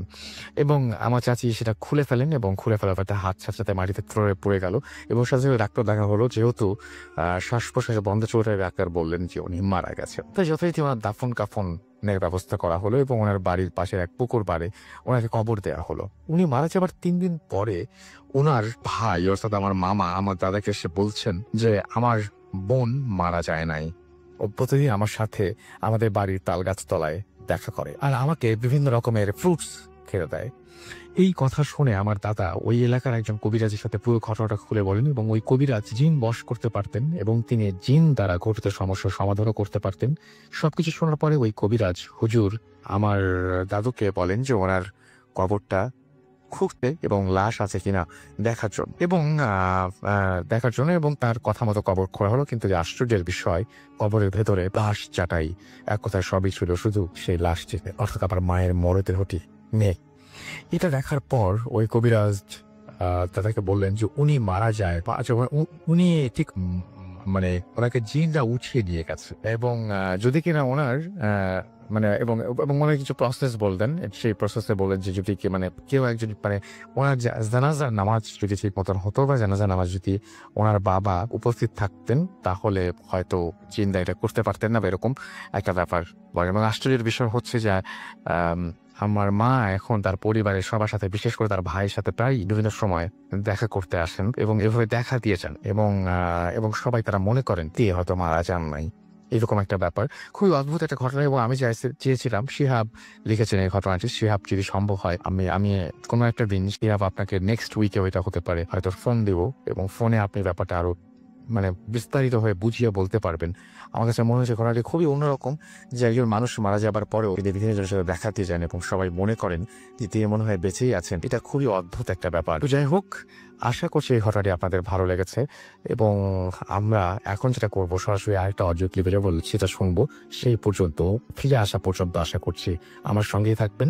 স্টে টিউন টু রেডিও ফুর্তি, EKH FM অ্যান্ড জিও ফুর্তি। আসসালামু আলাইকুম ওয়াসির ভাই, আমি এসর ফ্রম মিরপুর। আমার পরিচিত ভাইয়া উত্তরা থাকেন, রাফসান ভাইয়া। উনি বেশ কয়েক বছর আগে ইউরোপের কোনো একটা কান্ট্রিতে শিফট হয়েছিল বাংলাদেশ থেকে। তার ওইখানে যাওয়ার পর সে যে ভার্সিটিতে অ্যাডমিশন নেয়, ওই ভার্সিটিতে ওনার সাবজেক্টটা মেনলি ছিল হচ্ছে হেরিটেজ এবং পুরাতন যে নিদর্শনগুলো আছে সেগুলোর উপর স্টাডি করা। তো উনি ওইখানে যায়, এবং যাওয়ার বেশ কিছুদিন পরে উনি এখানে সিটিজেনশিপও পেয়ে যায়। মোটামুটি এরিয়াটা মেনলি ব্যাপারটা হচ্ছে উনি যেই সাইডে থাকতেন, ওনার বাসনা, সেই সাইডটা হচ্ছে একটু হিল এরিয়া, পাহাড় আর কিছু কিছু কটেজ, এরকম একটা এরিয়া। খুব মানুষের কম আসা যাওয়া ওদিকে, এবং রেস্ট হাউস, বাংলো, এরকম কিছু আরও আছে। ওনার ব্যাপারটা হচ্ছে যে উনি ভার্সিটিতে এবং ভার্সিটির পাশেই থাকতেন হচ্ছে ওনার ফ্রেন্ডের বাসা ছিল ওইখানে এক ফ্ল্যাটে। তো এইখানে তার খুব কম আসার পড়তো। তো এই বাড়িটা ছিল হচ্ছে তারই এক কাজিনে রেখে যায়। উনি ইউরোপ থেকে শিফট হয়ে আমেরিকাতে চলে যায়, তখন আর কি সেই বাড়িটা নেয়। এই এরিয়া সম্বন্ধে আফসান ভাইয়ের আসলে খুব বেশি একটা এক্সপিরিয়েন্স ছিল না। আমি সবসময় ড্রাইভ করুক, আর ভাইয়ার একটা ব্যাপার ছিল, ভাইয়া হচ্ছে বাংলাদেশ থেকে সাইকেল রাইডিং খুব পছন্দ করতেন। তো এখানেও তো ড্রাইভ করুক, সাইকেল রাইডিং করুক, সব কিছু জিপিএস লোকেটার মাধ্যমে সবসময়। রিসেন্টলি যখন ভাইয়া বাংলাদেশে আসছে তখন আমার স্টোরিটা বলা, তো ভাই আমাকে জাস্ট এভাবে বলে যে শিয়াবান, তো জানি তুমি রিসার্চ নিয়ে বা প্যারানর্মাল অ্যাক্টিভিটি নিয়ে কোথাও করো, বাট তুমি যদি কারো সেটা শেয়ারও করো কিছু প্রাইভেসি জেনারেট বা এরকম টাইপের, তিনি আমাকে ঘটনাটা এভাবে বলে যে কোনো এক উইন্টারে সে আসলে বাসায় আসে, প্রায় 3-4 দিন একসাথে থাকবে এরকম একটা প্ল্যান করে। তো একদিন বিকালে, তো যেহেতু আর কি হেরিটেজ এবং এগুলো নিয়ে ঘাটাঘাটি, তার সাথে সবসময় ক্যামেরা ট্যাব এগুলো তার ব্যাগেই থাকে। তো শখের বসে অনেক সময় উনি ছবি তুলে বা ডিটেলস সংগ্রহ করে বা যে কোনো জায়গায়। তো উনি সাইকেলিং করতে করতে কিছুটা দূর গেছে তার বাসা থেকে। জিপিএসে দেখতে পাচ্ছেন যে রাস্তার অনেকখানি আছে, শো করতেছে প্রায় 39 মাইল পর্যন্ত রাস্তা অ্যাভেলেবেল আছে। উনি চিন্তা করলেন এত তো আর সম্ভব না, জাস্ট 4-5 মাইলের মধ্যে একটু ঘুরে দেখে আসি যে কোনো কিছু পাওয়া যায় কিনা। আর ওই এরিয়াটা ছিল এরকম যে কিছু কিছু পরে আমরা যদি বলি গির্জা বা ওদের যে প্যালেসগুলো আসছেন এরকম ছিল, কিন্তু ওগুলোতে মানে একদম অ্যাবান্ডেড অবস্থা সরকার থেকে। গেটগুলো খোলা থাকতো, বাট আসলে কোনো কেয়ারটেকার বা কিছুই থাকতো না। কারণ এটা রফসান ভাই আগে থেকেই জানে, বিকজ অফ ওই এলাকায় কিছুটা হলে খবর শেয়ার আছে। আর অধিবাসী যারা আছেন তারা প্রাচীন, তাদের মধ্যে বেশিরভাগই হচ্ছেন ওল্ড এজ, মানে হচ্ছে হাজব্যান্ড ওয়াইফ 50, 60, 70 এরকম। তো তারা তাদের বাসা থেকে প্রয়োজন হইলে উরবানের দিকে যায় অথবা তারা ওইখানে স্টে করে। তো সে সেভাবে ঘুরতেছে। একটা পর্যায়ে যে মানে রফসান ভাই খেয়াল করতেছে যে হঠাৎ করে মনে হচ্ছে যে অন্ধকারটা, যদিও উইন্টার একটু কুয়াশার প্রবলেম থাকতে পারে, বাট হিল এরিয়া তো অন্ধকার একটু যেতে বসছে। তো ওনার সাইকেল ওইভাবে, উনি একটা দামি সাইকেল নিয়ে রাইড করতেন, ওভাবে লাইট এরিয়া আছে, উনি ওইটা বেশ সুন্দর পাহাড়ের রাস্তাগুলো দিয়ে ঘুরতেছেন। একটা পর্যায়ে খেয়াল করলো যে তার রাস্তা থেকে লেফট সাইডে বেশ খানিকটা উঁচুতে সিঁড়িও করা আছে, এরকম একটা পুরো বাড়ি অথবা মানে রাস্তাটা যত এক্সপেন্স থেকে গেস করলে যে এটাও একটা হেরিটেজ হতে পারে। তো সে জাস্ট নর্মালি সাইকেলটা নিচে স্ট্যান্ড করে একটা সেফটি লক দিয়ে দেন উপরে উঠতেছেন। উঠা অবস্থায় তার সাথে একটা লোকের দেখা হয়। লোকটা হচ্ছে ফুল ইউরোপিয়ান ড্রেসে ছিলেন, ওভারকোট, মাথায় ক্যাবেটিয়ার হ্যাট এরকম টাইপের। তো তিনি নামতেছেন এবং হাতে কিছু একটা দেখতে দেখতে নামতেছেন। রাসেল যখন কাছাকাছি গেলেন তখন আর কি খেয়াল করলেন যে ওনার হাতে সম্ভবত বা ক্যামেরা একটা খুব ওল্ড মডেল, অনেকটা ওল্ড মডেল। সেই ক্ষেত্রে দেখতেছেন উনি আসতেছেন। তো জাস্ট রাসেল ভাই এসেই উনি যদি বলি যে ভাষাতে অতভাবে স্পেস ছিলেন না, তো নর্মাল যে ইংলিশে জিজ্ঞেস করছেন যে আপনি কে, তো উনি জাস্ট মাথা উঠছেন না, আপনি কি এখানে কোনো কিছু রিসার্চ করতে আসছেন? তো লোকটা এরকম রিপ্লাইতে বা রেসপন্সের আসলে একটু ইয়া হয়, যদিও তাকে দেখে ট্রাভেলার বা এরকম টাইপের গেস করা যায়, কিন্তু রিসার্চের কাজে একটু শুধু তো ওনার হয় বোঝার কথা না। তো বলছে না এমনি দেখতে আসলো, একটু যদি জানতে পারতাম যে এটা কি বা একটু যদি ধারণা। তো লোকটা জাস্ট মাথা নিচে অবস্থায় একটু হাসির শব্দ পাওয়া গেল যে দেখেন আপনি সব কিছু বুঝবেন আমি জানি। ওরা সম্ভব ভাবলো যে অন্য টাইপের লোক, আসলে ওদিকে মাঝে মধ্যে সিকিউরিটির বেসে কিছু হোয়াইট ড্রেস পুলিশ ইয়া করে। তো উনি আর ওনাকে ঘাটায় নেই, বুঝতে আচ্ছা ঠিক আছে। তো লোকটা মেনে যাচ্ছে, কথার মধ্যে লোকটা রানিংয়ে ছিল কিন্তু অল্প। তো সেই স্টেপগুলো ক্রস করার পরে উনি উপরে উঠে দেখেন ডান পাশে একটা গেটের মতো খুব পুরানো, সামনে কিছু প্লেটিং করা আছে বাট ওগুলো বোঝা যাচ্ছে না। এবং ভিতরে উনি যতটুকু আমাকে বোঝানোর জন্য বললেন যে তুই তো আসলে বুঝবি না, তুই সাপোজ এইভাবে গেস কর যে অনেকটা একটা রাজবাড়ির মতো পুরানো, বাট এটা আসলে কোনো আমলে মিউজিয়াম বা এরকম টাইপের কিছু একটা ছিল, যেটা একটা রুম থেকে আমি করে বুঝতে পারছি। তো ভাইয়া জাস্ট নর্মালি ক্যামেরাটা সাইড থেকে বের করে পারফেক্ট লেন্সটা সেট করে দেন ব্যাগে ওনার ট্যাব ছিল। তো ওনার সবসময় মানে ইয়াটা হচ্ছে যে উনি ট্যাবটা হাতে রাখেন নোট বা আদার্স এরকম টাইপের জন্য। তো এক হাতে ট্যাব আর ক্যামেরাটা ডান রাইট সাইডে চলতেছে। উনি ঢুকতে যাবেন, যেটা একটু ফাঁক করে ঢুকছেন, যদি কিছুটা আগাবেন এমনটাই মানে তার লেফট সাইড থেকে একদম পরিষ্কার ইংলিশে, যেটাকে আমরা ব্রিটিশ যদি বলি ব্রিটিশ স্টাইলে ইংলিশে তাকে মানে এই বলিয়া করা হইল কোথায় যাচ্ছেন। তো ভাই হঠাৎ করে আসলে এই টাইম এইখানে আমি যতটুকু জানি এরকম কোন হেরিটেজ কেয়ারটেকার বা গার্ড এরকম কেউ থাকে না, কিন্তু এখানে দেখা যাচ্ছে। তো উনি একটু বাংলা টাইপের দেখলেন যে একটা রুম, আমরা ছোটোখাটো গার্ডরুমের মতো বলতে পারি, কিন্তু তার থেকে একটু বড়, চারদিকেই জানালা আছে এবং গেটটা খোলা। তো দেখা যাচ্ছে টেবিলের সামনে চেয়ারে একজন লোক, সেন ওরকম টাইপেরই ওভারকোট পরা, মাথায় কোনো হ্যাট ছিল না, কিন্তু তার মাথায় একটা ফেব্রিক বা আদার্স টাইপের, এটা ওদের কালচারাল কিছু হতে পারে, এরকম টাইপের একটা ফুল ব্ল্যাক। উনি মাথা নিচু করে কথাটা বললেন। তো রসিম ভাই বললেন হয়তো কাউকে রাখা হয়েছে, এটা অনেক গুরুত্বপূর্ণ, গভর্নমেন্ট থেকে রাখা হয়েছে। তো তিনি গেলেন। তো ওই লোকটা জিজ্ঞেস করুন আপনি কে, কোথায় যাচ্ছেন? তো উনি পরিচয় দিলেন, দিয়ে বলেন আমি ওইখানে থাকি, আমি এখানে একটু রাইড করতে আসছিলাম, এটা দেখলাম, তো আমি আসলে এগুলো নিয়ে স্টাডি করি, আমি চাচ্ছিলাম কিছু ইনফরমেশন যদি নিতে পারতাম। তো লোকটা বললো আপনি কি রিসার্চ বা থিসিস বা অ্যাসাইনমেন্ট বললে হ্যাঁ ওইরকমই হতে পারে, তো কেন কোনো সমস্যা? তো লোকটা বললেন না সমস্যা না, বাট আপনাকে ভিতরে যেতে হলে এই খাতে রেজিস্ট্রি করে যেতে হবে। তো ফার্স্টে ভাবলেন এরকম একটা জায়গায় ঢুকতে হলে রেজিস্ট্রি, নন সিকিউরিটি, একটা সিসি ক্যামেরা পর্যন্ত নাই।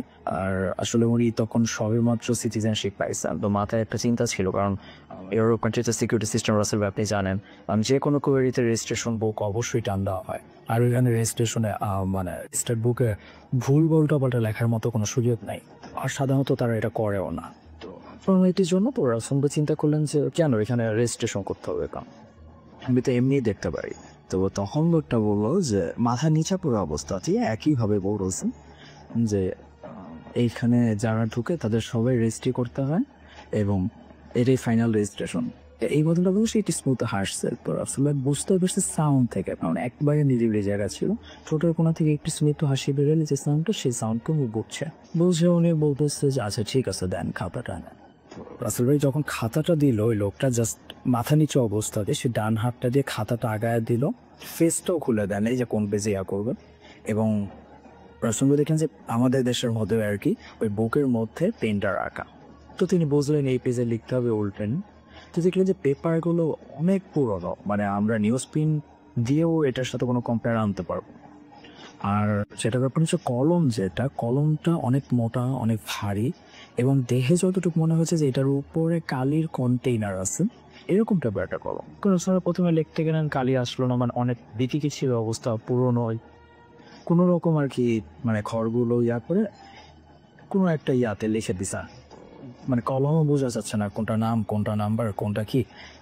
কিন্তু লাস্ট সিগনেচার করার সময় উনি একটু উপরে দেখলেন যে লাস্ট তার আগের ডেটটা ইস ইউজারটার, যেটা হচ্ছে প্রায় 1886 এরকম একজন, আর একটা সিগনেচার কিছু অংশ আছে এরকম টাইপের। তো তার লেখাগুলো অনেক কষ্ট করিয়া করে, একটু অবাক লাগছে, কিন্তু তিনি ভাবছেন যে হয়তো আসে না কেউ, বা ওনার আসলে প্যারানর্মাল এই ব্যাপারটার উপরে একটু, মানে আমরা যদি বলি অ্যালার্জি টাইপের ছিল, যে হয়তো এটার একটু হন্টেড বানায় ফেলছে, এই জন্য মানুষজন আসেন। কিন্তু তিনি একটু সেন্স লাগে মাথে না, কারণ ওনার এখন মানে মেইন ইন্টেনশন ছিল বামন ভিতরে ঢুকবো এবং ব্যাপারগুলো দেখবো। তো উনি জাস্ট ওইখানে করে চলে আসতেছেন, এমন সময় লোকটা বললেন যে আপনি একটু ভেবে দেখেন যে আপনি কি ভিতরে যাবেন কি যাবেন। তো স্যারগুলো ফাইজলামি করেন নাকি, রেজিস্ট্রেশন করলাম, আপনি এখানে আমার সাথে এতক্ষণ কথা বললেন, বা আপনি এখন বলতেছেন ভিতরে যাব কি যাব না, এটা কোন ধরনের কথা? তো লোকটা আর কিছু বলেন না, চলে এসে জাস্ট করি মানে প্যাসেজের মতো একটা রাস্তা, ওখান দিয়ে যে করিডোরে উঠে দেখে যে মানে দরজা জানলা মোটামুটি সবই বন্ধ। তো উনি মানে আপনার মেজাজ খারাপ হয়ে যায়, মানে যে এই সবের মানে দরজা জানলা বন্ধ, তারপরে আবার এখানে যে আমাকে এত এক্সিট করাচ্ছে। তো উনি দেখে যে ডান দিকে একটা সিঁড়ি আছে, তো সিঁড়িটাতে ভাবে যে হয়তো একতলায় কিছু ব্যাপার আছে বা কিছু জিনিসপত্র আছে, এই জন্য এটা সরকারিভাবে লক করা, আর জানলাগুলো অনেক পুরোনো ছিল, অনেক ভারী। তো উনি উপরে উঠে যায়, উপরে উঠে যাওয়ার পর উনি দেখে যে হ্যাঁ মোটামুটি প্রায় 7-8টা ঘর চলে, এটা হচ্ছে স্কোয়ার শেপে, মানে আপনি সিঁড়ি দিয়ে চারদিকে ঘুরতে পারবেন, মাঝখানে অনেকটা ফাঁকা ফিল্ড, নিচের রুমগুলো দেখা দেয় না। তো উনি বারান্দা দিয়ে হাঁটতেছেন, একটা জায়গায় একটা পেন্টিং দেখলাম, যদি অনেক পুরোনো। তো উনি ছবি তুলতেছেন, তো প্রায় 5-6টা ক্যাপশন নেওয়ার পর কিছুটা আগানোর পরে আমার মনে হয় যে পুরো বাড়িটার ভিতরে মানে একটাই হাওয়া, সাইক্লোনের মতো বা টর্নেডোর মতো আমরা যদি বলি, যে একটাই হাওয়া বারবার ঘুরতেছে, মানে বোঝা যাচ্ছে যে ওদিক থেকে যাচ্ছে, আবার তার কাছে আসতেছে, আবার তাকে পাস করে চলে যাচ্ছে, ব্যাপারটা ছিল।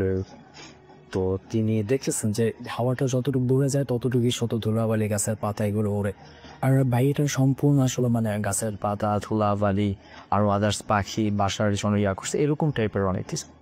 তো উনি জাস্ট চলতে চলতে কিছু স্ন্যাপ নেওয়ার পর হঠাৎ করে একটা স্ন্যাপ নেওয়ার সময় ডিসপ্লেতে মানে ছবিটা দেখার জন্য ডিসপ্লে যখন তারা, তো দেখেন যে অনেকটা আমরা যদি বলি কীভাবে আমাদের হাতে কোনো জিনিস সামান্য একটা ছবি বা ম্যাটেরিয়াল থাকে, অনেক কষ্ট করে সাপোজ জেলের সেলাররা যেভাবে লেখে এইভাবে লেখা যে leave from here you are trapped.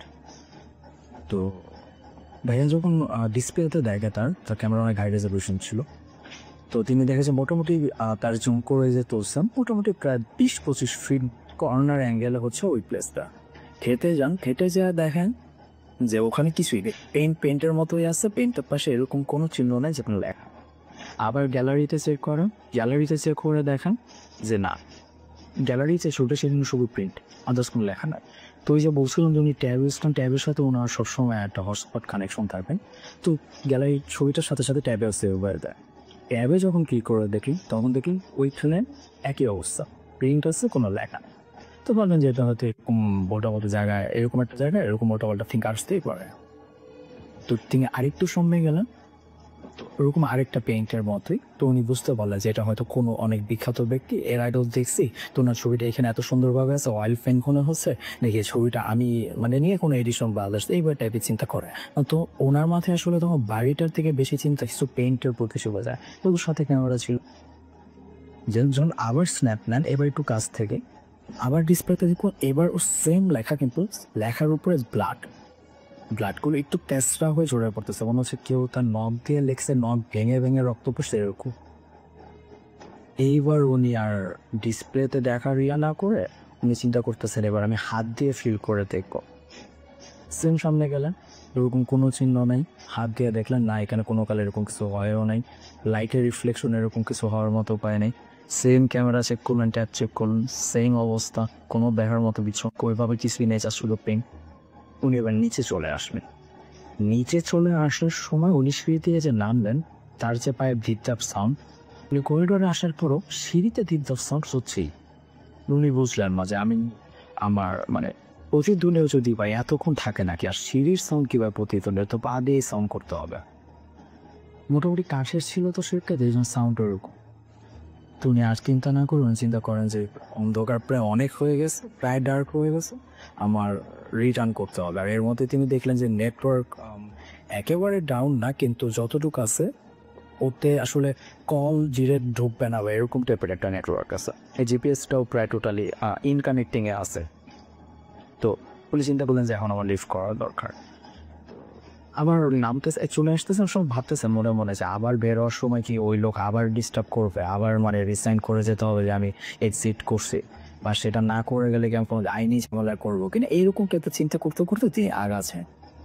হঠাৎ মনে হলো যে দোতলা থেকে একটা ভারী পুরুষ কণ্ঠ, মানে প্রচণ্ড জোরে, একটু অনেকটা ব্রিটিশ টাইপেরই এরকম করে বলা হচ্ছে যে মানে গালাগালি করা হচ্ছে প্রচুর। তো উনি আসলে তাকায় বুঝলেন না, কিন্তু দেখলেন যে দোতলায় বাতাসের প্রচণ্ড নরম।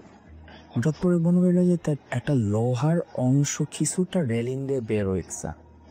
তো উনি আসলে ফার্স্ট বোঝেন নাই, তো দেখতেছেন যে অনেকটা কাছাকাছি চলে আসছেন ওই গার্ড রুমের কাছে যখন আসলেন তখন দেখলেন গেটটা বন্ধ, শুধু বন্ধ না চেইন দিয়ে গেটটা ক্লোজ করে বড় একটা তালা ঝুলানো, তালাটা বাইরের দিকে চলে আসে। উনি ডানে থাকায় দেখলেন ওই ঘর খালি, দরজা লোকভাবে খোলা আছে, ঘর খালি। উনি পুরো হতভম্ব, আশেপাশে তাকায় দেখলেন দেওয়ালগুলো এত বড় আর এমন সিস্টেমও এখান থেকে বেয়ে ওঠার মতো কোনো অবস্থা নেই। আর গেট যে বেয়ে উঠবেন, গেটে প্রচণ্ড জম হাতে ঢুকে গেলে ইনফেকশন হয়ে যাবে। উনি এমন চিন্তা করতেছেন, এমন সময় আশেপাশে একটু ঘোরাঘুরি করতেছে, অন্য কোনো নেক্সট এক্সিট গেট বা কাছে কি হঠাৎ করে একটা ফায়ারের সাউন্ড হয়।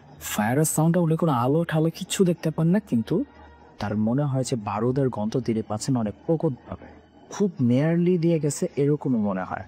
ওর এই ফায়ারের সাউন্ড পাওয়ার পরে উনি আসলে ওনার সাথে যা ছিল ব্যাগ বা এগুলো কিছু উনি সব কিছু রেখে ঝেড়ে দৌড় দিছে পিছনের দিকে যাওয়ার জন্য।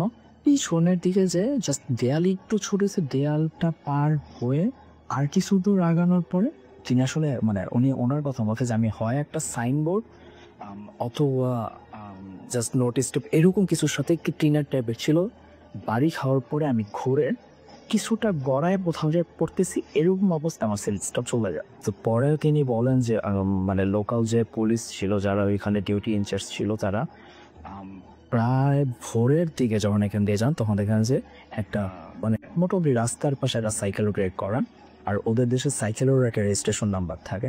ওই রেজিস্ট্রেশন নাম্বার দিয়ে তারা মানে নিয়ে চেক করে দেখলেন। তো ওইখানে ওনার বাসার অ্যাড্রেস আসলো।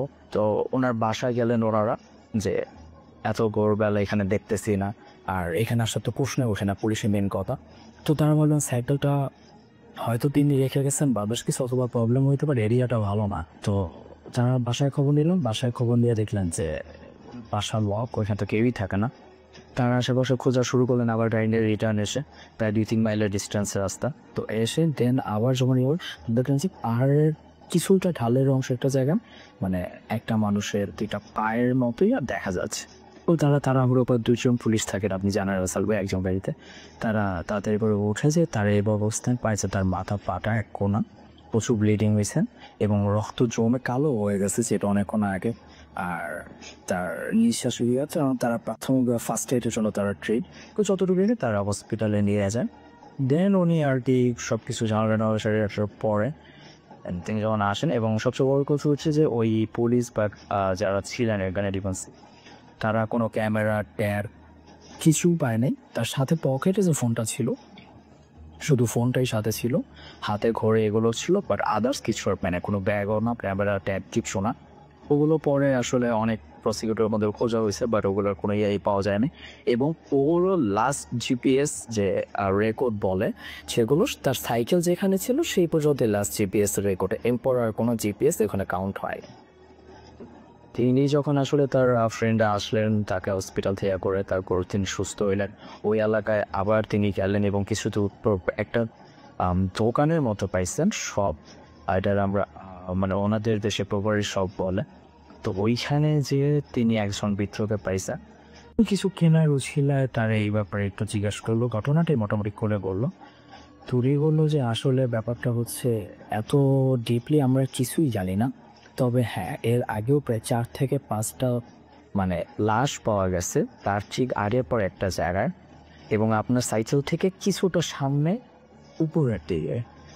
আমরাও শুনছি এই ব্যাপারটা এরকম আমাদের পূর্বপুরুষের কাছে, কিন্তু কখনো নিজের চোখে দেখা বা কিছুই আমরা জানি না। তবে বিগত প্রায় 80-90 বছরে 6-7 জনের লাশ পাওয়া গেছিল, এবং তাদের প্রত্যেকের সাথেই ক্যামেরা ছিল। তারা রিসার্চ অথবা থিসিসের জন্য অবশ্যই আসতো, এবং তাদের সাথে কিছুই পাওয়া যায়নি।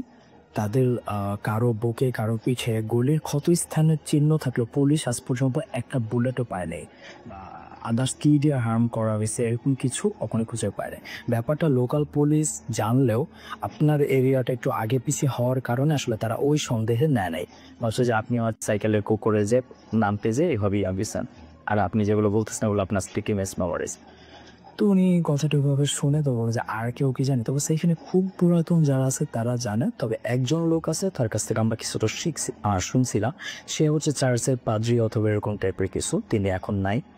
যে তিনি বলছিলেন যে প্রচুর আগে মানে তখন আসলে এভাবে কোনো স্টেট ভাগ ছিল না যে যেখানে পারত বসতে, এরকম। তো সরকারিভাবে একজন মানে বিশিষ্ট একজন এসে ওই বাড়িটা কিনে দেন ওইখানে আসলে উনি নিজের মতো করে কিছু সংগ্রহশালা, যুদ্ধের আর্মস, ছবি, তবে সব ভ্যালুয়েবল আমরা অ্যান্টিক বলতে পারি, ওগুলা নিয়ে থাকতেন। এবং পরবর্তীতে কোনো একভাবে তিনি ওই বাড়িতে খুন হন। আদার্স এরকম একটা ঘটনা আছে, বাট রাফসান ভাই নিজেও আমাকে মানে ব্যাকগ্রাউন্ডের ঘটনাটা প্রপারলি ক্লিয়ারলি কিছুই বলতে পারেনি, আর উনি ওইভাবে জানতেও পারেন এক্সাম থেকে। কিন্তু এতটুকু উনি জানতে পারছেন, এর আগেও প্রায় 6-7 জন বা 8 জন বলে যে প্রায় 80-90 বছরে 8-9 জনের মতো অনেক ভালো ভালো রিসার্চার এবং ওনারা এখান থেকে এসেছেন। তো উনি জাস্ট যেটা খেয়াল করেন যে রেজিস্টার্ড খাতায় যে লাস্টের যে নামটা ছিল, উনি ওইটা দেখছেন প্রায় 1886 বেশাতে। তো সেই হিসাব অনুযায়ী আর এই বৃদ্ধ বয়স অনুযায়ী যদি আরও প্রায় 50-60 বছর পিছায় দেওয়া হয়, তারপরে ওই হিসাবে প্রায় 80-90 বছর অনেকজনই গেছে। উনি যেটা খেয়াল করছিলেন যে খাতার রেল মানে আমরা যে ঘরগুলো বলি সেইগুলো অনুযায়ী প্রায় 8-10টা পরেই উনি ওনার ইয়াটা লিখছিলেন, এটা সত্যি। তো জাস্ট এইভাবে আমার শেয়ার করা। তো লিসেনাররা বিশ্বাস অবিশ্বাস এটা সম্পূর্ণ তাদের উপরে।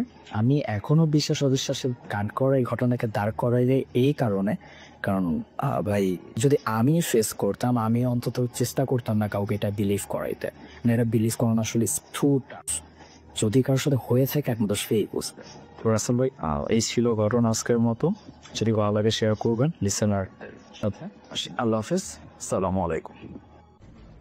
যাই হোক, এতক্ষণ পর্যন্ত যারা সঙ্গে ছিলেন তাদেরকে অনেক অনেক অনেক অনেক ধন্যবাদ, এবং আশা করছি যে আপনারা ভূত এফএম রেডিওফিতি.fm এখানে ঘটনা পাঠাবেন, এবং আগামী সপ্তাহে নতুন অতিথি নিয়ে ফিরে আসবো আবারও একই সময়। সেই পর্যন্ত সবাই ভালো থাকবেন, সুস্থ থাকবেন, সুন্দর থাকবেন, এবং মোস্ট ইম্পর্টেন্টলি সুস্থ থাকবেন। আজকের মতো এখানে শেষ করছি। যেতে যেতে আপনাদের জন্য প্লে করে যাচ্ছি আমার খুব পছন্দের গান deep পার্পলের When a Blind Man Cries, এবং এটা আশা করছি আপনাদের সবার ভালো লাগবে। স্টে টিউন টু রেডিও ফুর্তি 88 FM অ্যান্ড জু ফুর্তি।